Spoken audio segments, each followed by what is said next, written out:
How's it going, everyone? G Smith 624 here, and we are back with another Fallout. Did I say Fallout? Fuck! I meant Skyrim. We're back with another Skyrim mod of the day. Today's mod of the day is the Dunmeri Leaf Swords. And this, my boys and my women,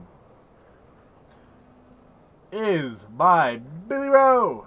Ported to Xbox One by Gamless117.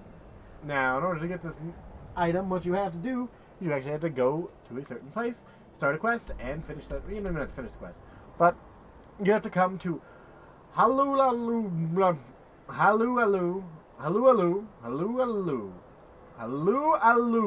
Farm near Windhelm. It's literally right next to Windhelm, like right next to Windhelm. Regardless, come here, talk to this gentleman here. Hello there.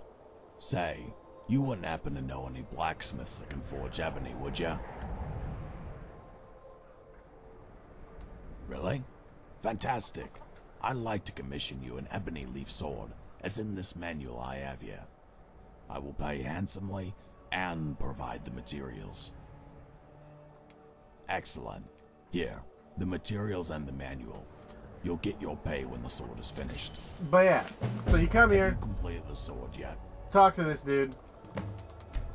He'll give you the information to make the sword, so that way you can craft Dunmeri leaf swords.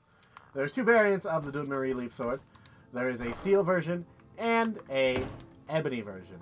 Today we're going to be crafting the ebony version, just because that's he gave us the materials legitimately to do it. But I'm going to make,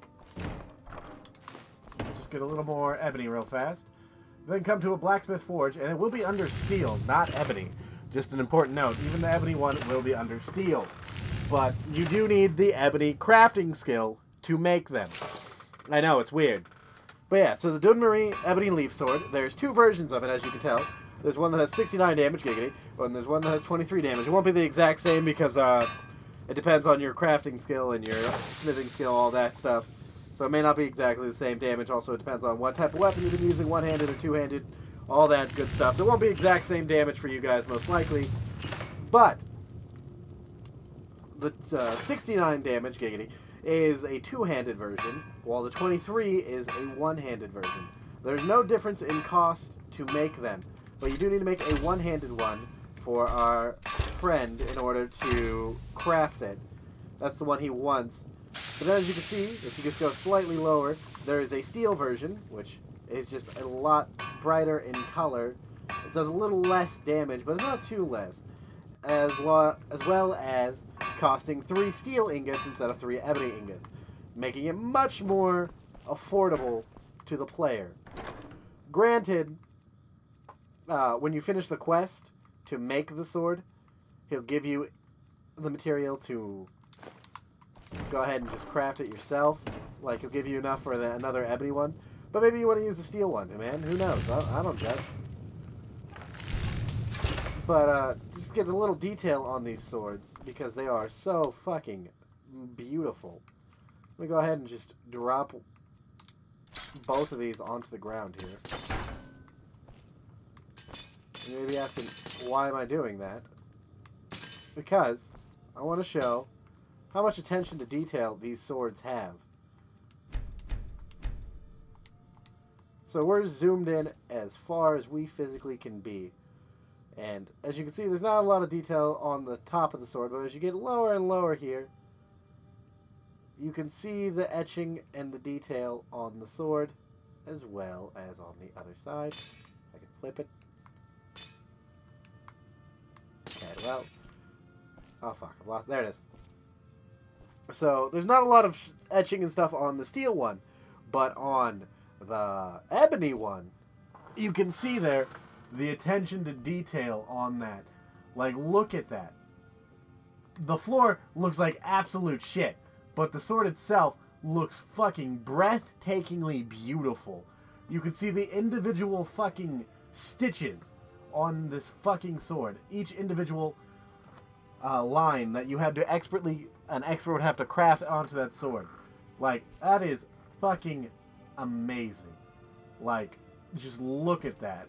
That is breathtakingly beautiful. The floor looks absolutely terrible, though, compared to this. But, I mean, the sword itself looks amazing. I hit the wrong one. And even at 20% here, you can still see that it looks fucking amazing. Like, goddamn, I don't know what else I can say about this sword. But if you do finish the quest, by the way, one important thing I want to point out is you do finish the quest for him. You do get 1,000 gold, and he does give you the materials to make one for yourself, like I said. So, it's kind of worthwhile to do it. On top of that, you also do get 1,000 gold for doing it. So, hey, if you're strapped for gold and you want this sword, you can make him one and get 1,000 gold. Or on top of that, if you really want to, you can just straight up kill the dude and get the stuff that way. Or you can pickpocket him. There's multiple ways to complete the quest. That being said, though, I've been your host, GSmith624. If you want the sword for yourself, links will be in the description below. And you completed the sword, I'll see you guys next time. If you want these items for yourself, by the way, if you want to support the channel, blah, blah, blah, blah. Here's your payment. You can keep. Thank you again, friend.